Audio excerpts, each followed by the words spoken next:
Each of our graduates brings a distinctive story and insight into their collective Willow experience. A special thanks to Ms. Sally Ziner, who, through her guidance in helping 8th graders craft this year's speech.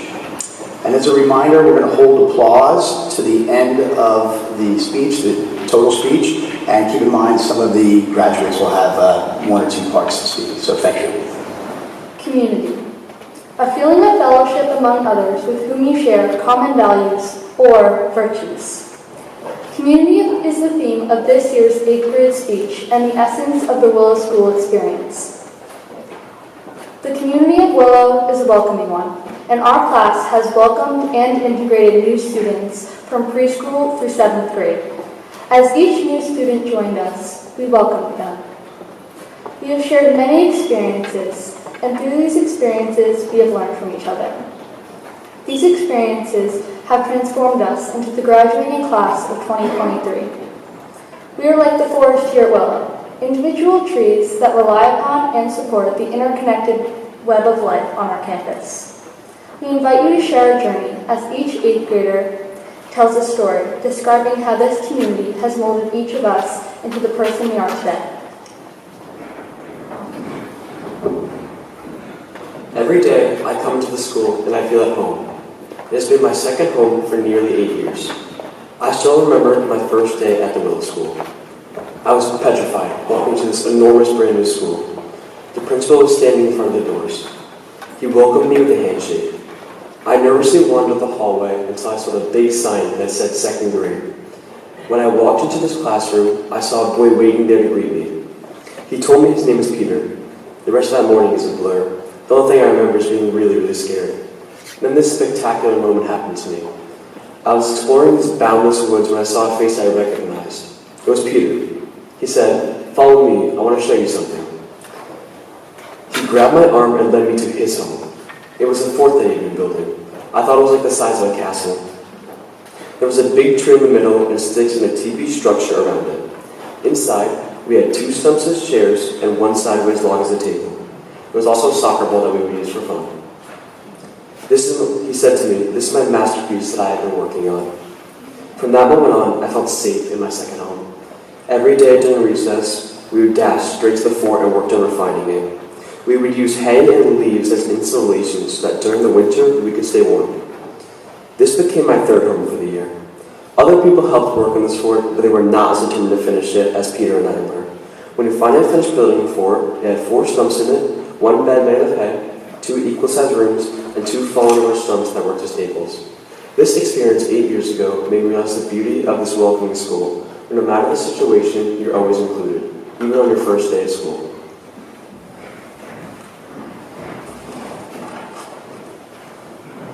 When I was in the lower school, every Willow student participated in the talent show, and most people were in 2 performances, one with their whole class and one with a group of friends.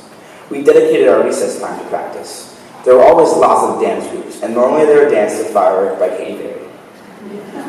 When I was in the 2nd grade, I learned to play Smoke on the Water by Deep Purple on guitar, and I was really excited about demonstrating my guitar playing at the talent show. Finally, it was the day of the talent show, and we were all extremely nervous. The classroom was full of parents and their overflowing bags. I watched in amazement as one mom pulled leotards and hair dye out of her bag. There was a change of clothes for each kid to get into, and the line to actually get into the bathroom and change was really long. Girls wore glitter in their hair to make themselves look more presentable. Now that I think of it, the girls definitely had the more flashy props and costumes. Fueled by the excitement and adrenaline of the show ahead, everyone was running around the classroom in panic, like in the beginning of Home Alone. I could barely hear myself think because of how loud everyone's feet were. I sat in a chair in the middle of the stampede. I was nervous about my performance, even though I had been practicing constantly for the past couple months. I didn't have my guitar. Where is it? I wondered. Finally, all the girls were dressed in their pink leotards, and all the boys were ready to dance, and off we went into the barn. I watched lots of acts before me, some good and some even better. Then I heard my name was next. "Bro, I heard that the entire school is going to be watching, so don't mess up. That'd be really embarrassing for you, you know," said the kid next to me. Thanks, I said, my body shaking like a dog just got out of the pool. I saw the kid before me go to play the piano, but I didn't hear anything. All I could hear was my beating heart. I saw the audience clapping and felt the kid next to me pat me on the back. "Don't mess up," he said. I stood up and walked to the stage. On my way up the stairs, I stumbled a bit. Everyone seemed to notice. I kept walking like nothing had happened, and I saw a chair, an amp, and my guitar. I grabbed my guitar and sat down. I looked out to the audience. I felt so small in this barn that was so big, like I was a tiny ant standing next to a person. I started strumming the guitar, and I immediately played the wrong note. I sat there for a second. I looked around and saw my mom was filming. Everyone was waiting. I took a deep breath and tried again. I played the same thing over and over again, each time with little mistakes. I then heard the audience clapping. They clapped to the rhythm of the song, over and over.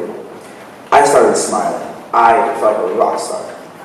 Then, after I was playing for a bit, I stopped. Everyone started clapping and yelling, and it made me really happy. Even though I played the same thing over and over again, pretty bad to be honest, they still clapped and made me feel awesome inside. After the show, I walked over to my mom and she gave me a hug.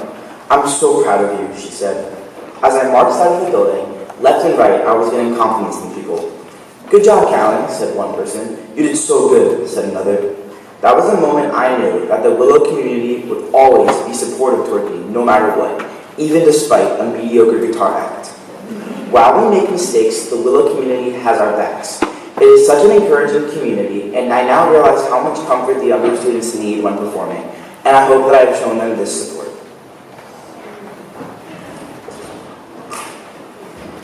The first year I properly joined Willow, my 5th grade classroom was in the barn. Every week, sometimes even twice a week, we walked from the barn to the lower school, then down the long hall to the preschool classrooms. We stopped at the library, and Miss Ackerman helped us search for books the preschoolers would enjoy reading. Some examples were Little Red Riding Hood, The 3 Little Pigs, and Goodnight, Goodnight Construction Site. When we walked into the preschool classroom, the students' faces lit up and they came running to find their partner. Each 5th grader had a personal reading buddy. Mine was Cyrus. When we were reading, Cyrus sometimes read a page and asked me for help with some words. Then I would read a page. After he read, we completed some puzzles. He loved to order the numbers on the number line. It was one of his favorite activities. We enjoyed being creative with building blocks and constructing towers together. This time was very meaningful to me because any stress coming from schoolwork or home evaporated when we walked through that door and into the room and saw all of their faces light up when they came running to greet us. Once the preschoolers got to know us, they waved to us if they saw us in the hallway or what we were playing during recess. Even now, it makes our day when they come and say hi. Willow is special because age doesn't matter. We all have formed a unique, inclusive place where everyone is a part of one big community.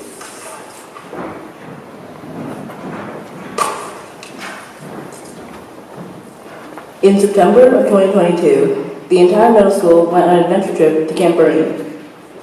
We did many fun things like go on the zip line, climb the rock wall, do archery, and we even started a rumor that my friends and I played a game of Gaga at 1 a.m. On the adventure trip, we did activities where we had to work as a team to have fun. And so we had a strong sense of community. My favorite activity was the big swing. You put on a harness and a helmet, then they attach you to the swing. Your team pulls a rope that raises you up to next to this tall tree. We even tricked the 6th graders into leaning back when they pulled the rope so that they tripped when the person on the swing released it. Sorry about that. Don't worry, no 6th graders were harmed. There are different levels of height. I picked the highest level so it could feel like I was on a roller coaster. When the other students pulled the rope to raise me into the air, I felt suffocated because the harness got really tight. My ribcage was crushed and I could not breathe. They said, "Are you ready?" I gasped, "Yeah, I'm ready. Please drop me before I pass out." When I let go of the rope, I immediately dropped. It looked like I was going to hit the ground, but then I swung to the other side and back up, and then down, and then back up and down again. It felt like I was flying through the air. It was such a memorable experience, and I really wish I could go on it again. Just like how you need your friends to be able to ride the big swing, your friends are there to help you through the adventures you have at school. Friends are there through your years at Willow. The people you meet, the connections you make, and the fun you have make the Willow School an enjoyable experience.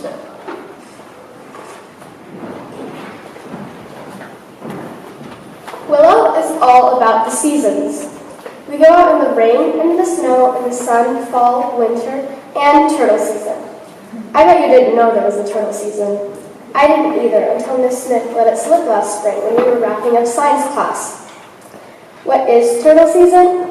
It means there would be little baby turtles frolicking around the Willow School. I was fascinated. I wanted to find one so badly. Jax, Jillian, and I went looking for them, of course, and wandered around campus at recess, attempting to find a small, cute baby turtle. Through the woods we hiked, looking and looking, digging in leaves, scanning bushes, and rolling over logs, and just as we were about to head back inside, I looked to the ground and immediately stopped myself from taking the next step. The ground on the path was hard as the garage floor, which is why we wouldn't expect to find anything here. Yet there it was, what we had been searching for all recess. A beautiful baby turtle, right below us. It was smaller than the leaf of a maple tree. His head was tightly tucked into his tiny dark shell. And once he quieted down, he stretched his head out and looked around like it was his first time seeing the world. We were so happy to have found him since we had been searching for what felt like ages. After picking him up, examining his markings, and spending time with him, we put him back where he was before and watched as he slowly crawled towards the grass. There he went, as the grass danced beside him in the wind, and we went inside as the bell rang for lunch. I believe that this was compensation for us, after searching all around and not finding one. It was very special to feel that we had a whole supportive community of students and teachers there to inform, help, and have fun with us. We will always cherish that memory, like the small ones that come back to you like a boomerang. Even though that was the end of turtle season, I know it will come back too. Our perseverance and determination helped us that day and will continue to guide us further in life. But this year, during spring, we will wrap up science class and use these virtues during turtle season again.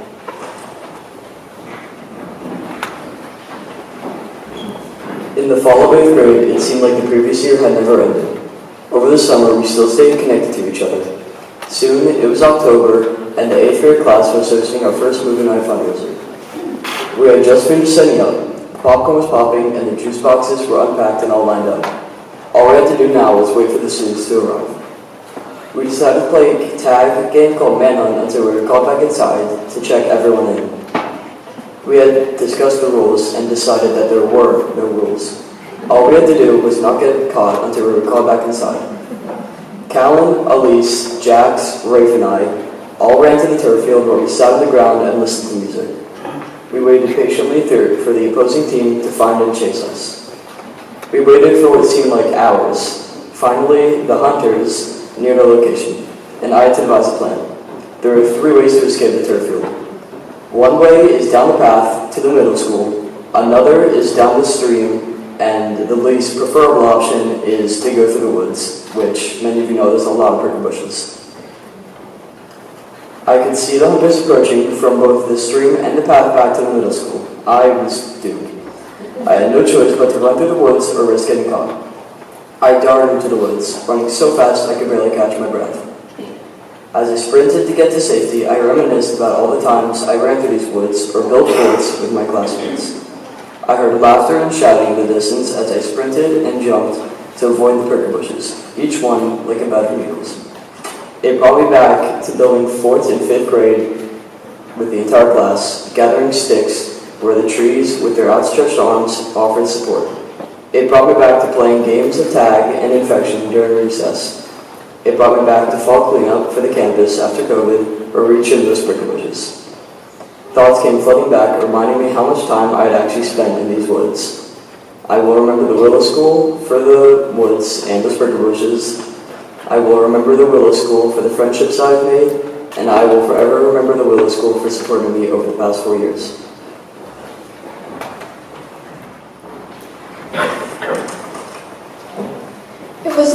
20th, and the energy in the middle school was lively.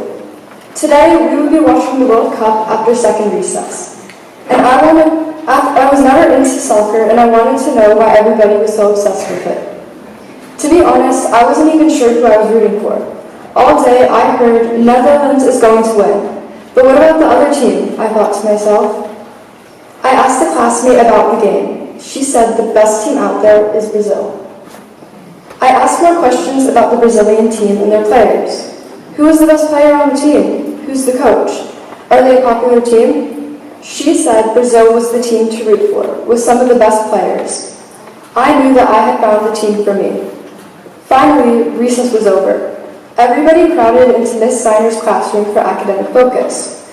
We were not actually working on academics, unless you call watching soccer studying. We were absorbed in the game. Almost the whole middle school was in there, with children scattered on the floor, tables, and chairs. The room was intense, people cheering when their team scored a goal, awing when they didn't. I didn't know the players' names, but I did know the positions on the field. Lexi shouted, "Banana Man," referring to the goalie, and from then on, we called every goalie wearing a yellow jersey Banana Man. The game was done, and the Netherlands had won. We monitored the game until Brazil's team came on to play against Croatia. I was fully prepared for them to win after hearing about how everybody talked about them. I sat in the classroom waiting for them to score a goal. All day I pondered the possible outcomes of this game. It was the quarterfinals, and I had gotten invested in the game thanks to the Willow community. I felt like I had a second family, watching the game with everyone. We all sat in Miss Siner's room during lunch. I leaned against a wooden post, staring at the screen intently. I was nervous. They were winning by just 1 point. Standing against the wall, I couldn't bring my legs to fall to the floor. I thought everything was going great for Brazil. It was going to be all right, I thought to myself, until the penalty kicks. The middle school sat mutely. I was awaiting Brazil's victory. Croatia was up to kick, and they had scored. It was a defeat. I wanted to see Brazil advance so badly, but just like that, they were out. I was stuck in my own little world, and I didn't really comprehend how big of a deal this was to people. I didn't know people would be crying, screaming, getting into fights, all because of this game. But it wasn't just a game, it was a whole world. I glanced at Elise and she started to tear up. Immediately, people swarmed around her, apologizing and acknowledging the importance of this loss, even though some had been rooting for Croatia. This was the moment I realized that this isn't their community, it was our community. Even the teachers were checking to see if everybody was okay. Though this world is new to me, it is important. Before coming to Willow, I always wanted to be a part of a community like this, but I never thought that it would come true. I arrived at school when the sun was still rising for the day. My mom parked her car and I helped her unload all the fruit, orange juice, cereal, and tea. It took about 5 minutes because I was still half asleep and was starting to get hungry for the day. A few of my classmates were already there, mixing the eggs, making the pancake batter, and laying out the bacon. I set down a bag of milk and helped Aiden, Jax, and Elise mix the pancake batter. We plugged in the griddles, waiting for them to heat up so we could cook the pancakes. The bacon and sausage were cooked and ready to be served. We had the bagels, yogurt and granola, fruit, coffee, and tea all ready for our customers. People clamored for pancakes. They were hungry and desired a hot meal. I was very alarmed when the griddles would not work since the electricity in the teaching kitchen was not working. The pancakes were raw, so there was a huge line at the door of the cafeteria. There were little children overwhelmed by backpacks half the size of them, parents with empty mugs waiting to fill them with coffee, groups of little kids running through the tables passing time, and teachers trying to stay awake. We moved to the English room where we frantically began cooking the pancakes. We had 4 people serving the already cooked breakfast, 3 people running amok, 1 person collecting the money, and I was walking around helping my panicky classmates. We had to accommodate our customers with whatever was ready at the time, as my classmates brought the pancakes in at a leisurely pace. I scampered to the English room to see if any pancakes were done, and they were. I put the finished pancakes on the plate and sprinted to the serving tables. We served the rest of the food, cleaned up after mostly everyone left, and then, finally, after what felt like forever, we sat down to eat. We took our time too, after having spent 2 hours on our feet. We were satisfied, jovial, and proud of ourselves because we had solved a problem on the spot. Willow is a welcoming environment where if there is a problem, we can solve it together.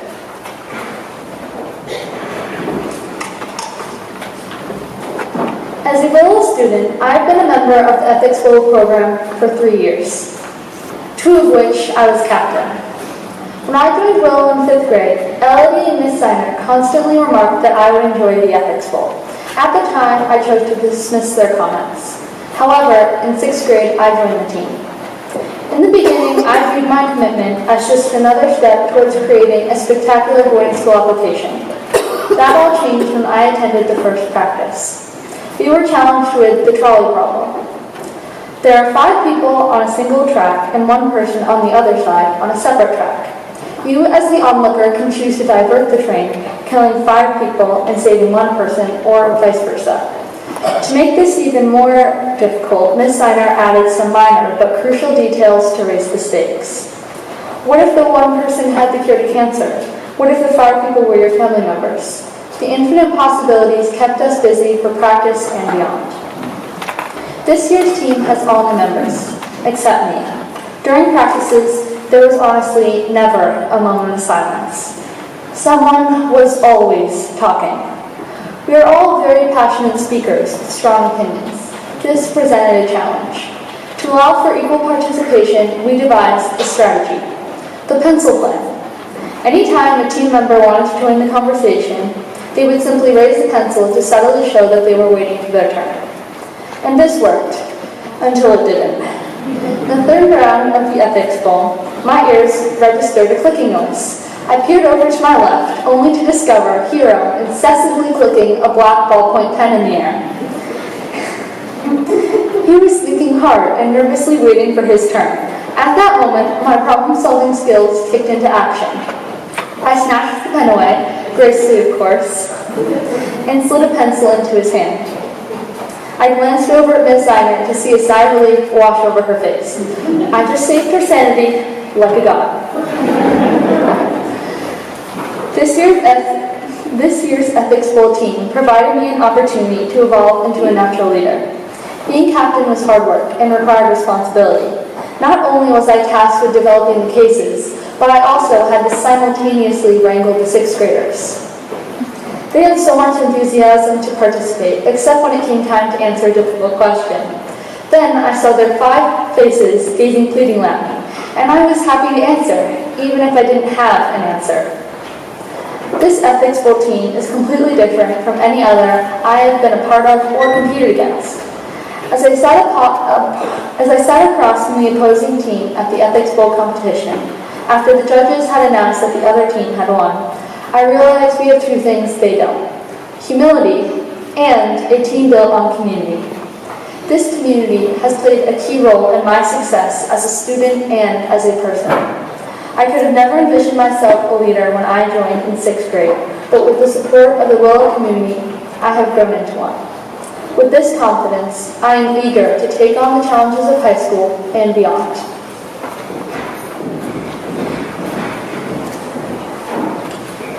We hope that our stories have given you a glimpse into the community we have become. These are our stories, but they are also yours because you have been here with us, sharing our adventures and our lives. These stories are also yours because they are timeless. As the Willow alumna said after listening to us practice our speeches, these stories are the same as they were 10 years ago. Stories of belonging and recess and forts. Thank you to the Willow community, to the many teachers, parents, and friends who have supported us along the way. Because of you, we are ready for what comes next.